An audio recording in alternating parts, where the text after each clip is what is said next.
আল্লাহ রাব্বুল আলামিন যখন কোনো বান্দা এবং বান্দির আমলের উপরে সন্তুষ্ট হন, তখন তাকে আরো একটি আমলের জন্য তৌফিক দান করেন। সেই ধারাবাহিকতায় আমরা আলহামদুলিল্লাহ রমাদানুল কারীমের মধ্যে 30টি রোজা সবাই রাখতে সক্ষম হয়েছি।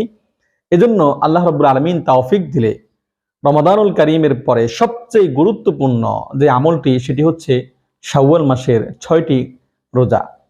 হাদিসের মধ্যে মুসলিমের বর্ণনায় রাসূল আরবি সাল্লাল্লাহু আলাইহি ওয়াসাল্লাম বলেছেন, মান সামা রমাদানা সুম্মা আতবাআহু সিত্তাম মিন শাওয়াল কানা কাসিয়ামিদ দাহর।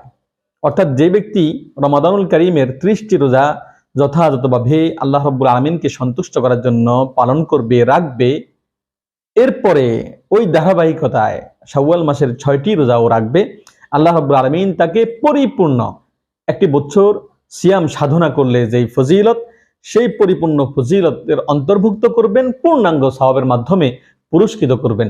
সুবহানাল্লাহি ওয়া বিহামদিহি। সুতরাং আমরা রমাদানুল কারীমের পরে শাওয়ালের এই গুরুত্বপূর্ণ সময়ে 6টি সিয়াম সাধনা করে আল্লাহ রাব্বুল আলামিনকে সন্তুষ্ট করার জন্য চেষ্টা করি।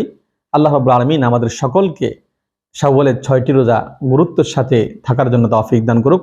আসসালামু আলাইকুম ওয়া রাহমাতুল্লাহি তাআলা ওয়া বারাকাতুহু।